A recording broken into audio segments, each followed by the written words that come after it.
As the start time approached, I pondered whether she was running late again. I glanced at the vacant chair, and my colleagues mirrored my frustration. Eventually, the rightful occupant arrived, an hour after our business had commenced.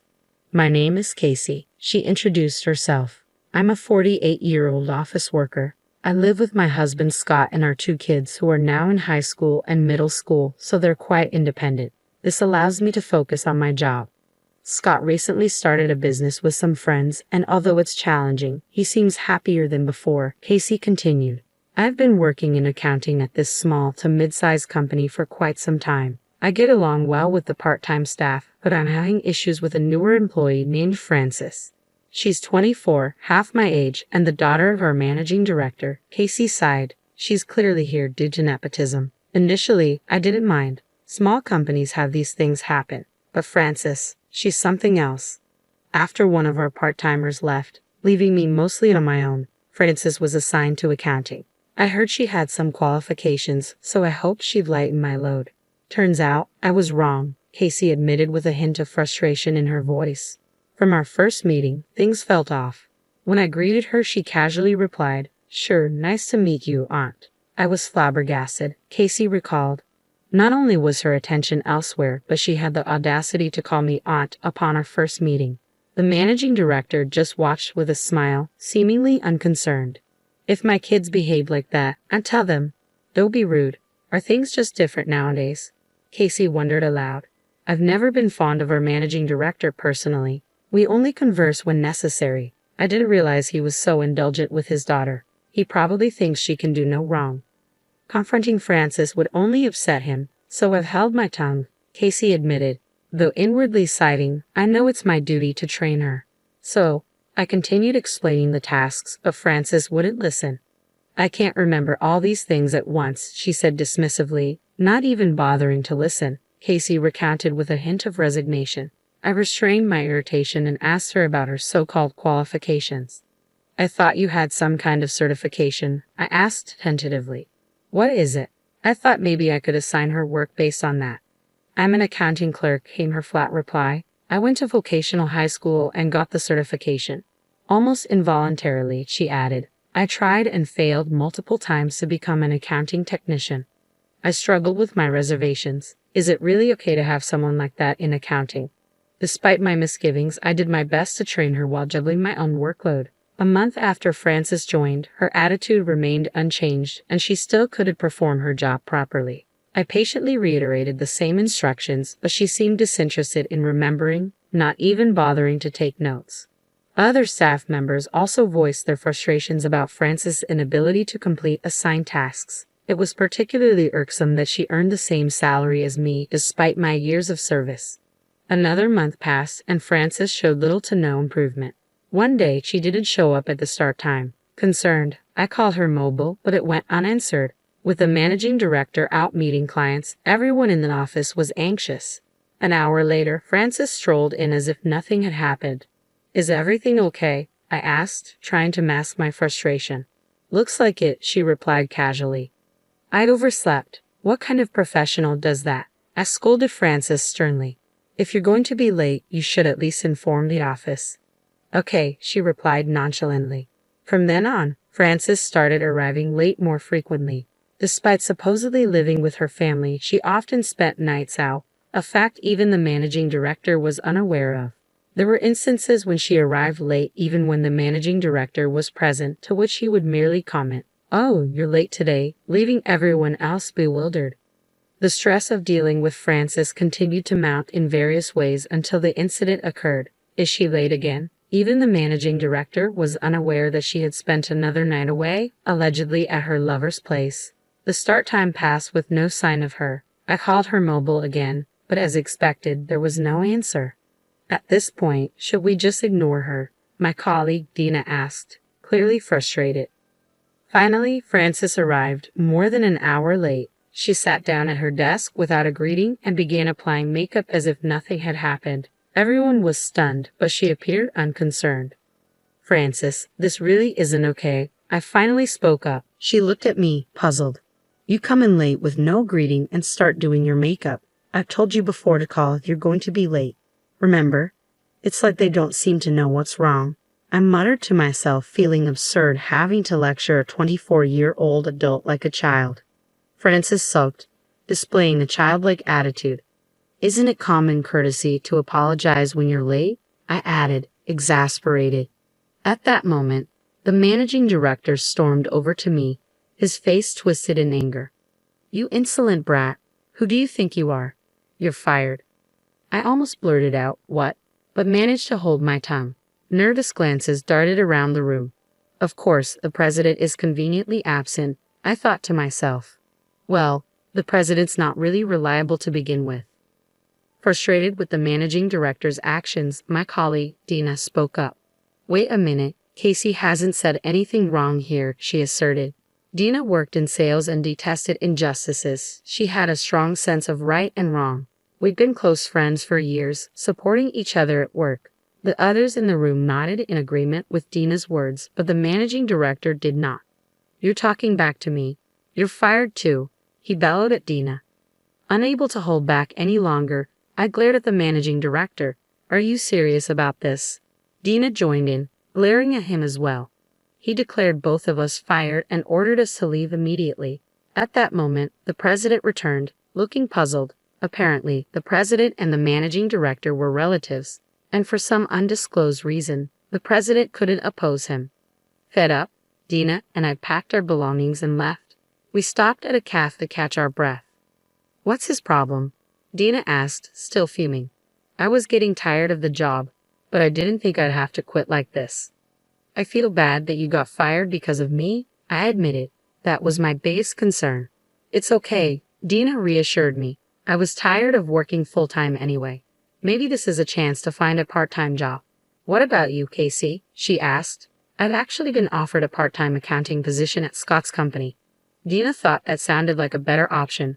Both the managing director and Francis really ticked me off, she added, still angry. I agree with her. I wonder if the company will be all right without us, I mused, reflecting briefly. Not that it's any of our business now. I said that, and finally Dina smiled. Exactly. Even if they beg us to come back, I won't. I feel like suing them for wrongful termination. We decided to take some time to cool off and discuss our next steps. When I got home and shared what had happened with Scott, he was even angrier than I was. What's up with that managing director? Scott fumed. His reaction reassured me that I had made the right decision, despite my initial doubts. Scott's comforting words put me at ease. I started working in accounting at Scott's company. The part-time accountants who were already there told me they felt more comfortable with their workload lightened. Dina also began working part-time at Scott's company. We hadn't been able to complete the paperwork for leaving the company since we were fired on the spot and had to pack up immediately. Someone, likely my successor Francis, would handle it. We threw ourselves into our new roles energetically. After some time, I received a call from the managing director of my previous company. We don't understand the accounting you were handling. Come to the office immediately, he demanded. What's he talking about? I wondered aloud. Could it be they're failing at the monthly payments to clients and sales calculations that I used to handle? Besides, we hadn't even received our exit paperwork yet, but we were fired just for being late. Who do they think they're talking to? Needless to say, I declined. No can do, I replied firmly. But the managing director persisted. Come right now, and we'll rehire you. You haven't found another job yet, have you? I sighed. No thanks. I've already switched jobs. I've taught Frances everything about accounting. Not sure if she gets it though, I remarked before hanging up. Apparently, Dina had also been contacted. Several clients insisted they'd cease business if Dina wasn't managing their accounts. The managing director arrogantly offered her re-employment as well, underestimating her capabilities as just a female salesperson. It turned out Dina was a valuable asset to the company, fueling our anger towards the managing director once again. Meanwhile, my phone kept ringing incessantly with calls from the previous company, reaching over 100 in just a few days. Even when I answered, assuming I had completed the necessary resignation paperwork, I was simply urged to return quickly for rehiring. We've had enough, frustrated Dina and I decided to confront the previous company and give them a piece of our minds. Upon seeing us, the managing director said, "Ah, you finally came back. You should have returned obediently from the start." We hadn't returned to be rehired. We're here to confront you, I replied calmly. You shouldn't have any problems if Frances is handling the accounting, right? I taught her everything. If she can't do it, that's on her. As both a parent and a boss, you're failing if you haven't noticed her poor behavior. The managing director's face flushed red with anger. How dare you? I'd even offered to rehire you. That's precisely why we don't want to be rehired. In fact, we were considering quitting anyway, I continued, undeterred by his shock. And has Frances started acting like a responsible adult yet? Dina interjected. While I don't deny nepotism, at least have her work properly. The way she talks, the attitude when she listens, everything about her is unprofessional. Shouldn't you, as her parent, be the one to address these issues? And you fired us just because we pointed that out. It doesn't make sense, to be honest. I couldn't care less about being fired. It was clear things would go downhill if Frances was the only one left in accounting, I stated bluntly. The managing director glared at me. Plus, firing Dina, who's a stellar salesperson, shows you really don't know what you're doing. No wonder you're losing clients. How many have you lost in the last month? I added, a grin spreading across my face as the managing director's face turned beet red. I came here today to discuss our wrongful termination. We need you to provide the necessary documents. Also, I wanted to see firsthand how much trouble you're in without us, I continued, not giving him a chance to respond. Dina chimed in after me. I've already consulted a lawyer about the wrongful termination. We're willing to consider a settlement if it spares us all the hassle. What will it be? The managing director burst out. What wrongful termination? You were fired on the spot for bringing up issues with an employee's behavior. This is clearly wrongful termination, I asserted firmly, locking eyes with the visibly pale president. Mr. President, this is your company, isn't it? Your relationship with the managing director has nothing to do with us. Getting more than 100 phone calls is crazy, don't you think? You fire us, and now you want us back because you're in a jam. Who do you think would even listen to that? The president could only manage to look paler, unable to say a word. Mr. President, you've done accounting work before, right? I trust you'll handle the rest. Dina concluded. Dina and I decided there was no point in further discussion and turned to leave. We'll leave the rest to our lawyer, I remarked firmly. After some time, we received a request for a settlement through a lawyer, and we agreed. We were recognized as victims of wrongful termination and received our unpaid wages, severance pay, and a settlement amount higher than the market rate. We were pleased. It felt like we had finally had our revenge on the company. Both Dina and I would sometimes receive urgent calls from clients while we were out, as we had given them our personal numbers after we abruptly left. Some even called to check up on us. I explained the situation and that we had been wrongfully terminated.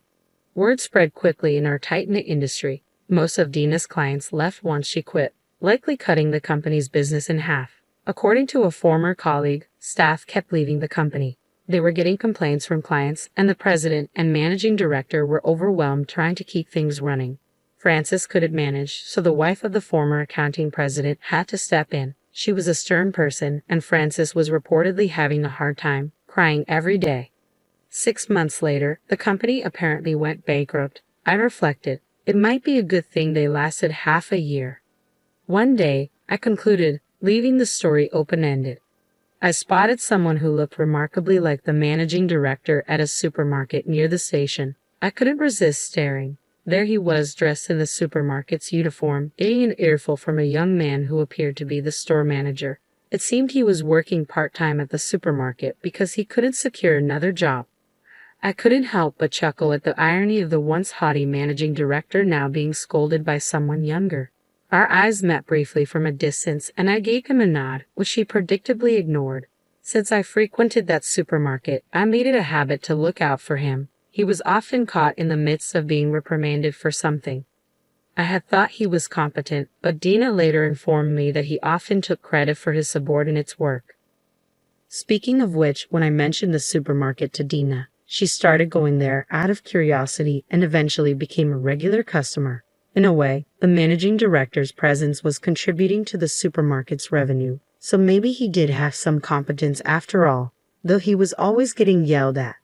Dina and I continued to work happily at Scott's company. Scott even expressed relief, noting that our efforts had boosted the company's sales. We both looked forward to Scott treating us to dinner for our upcoming birthdays.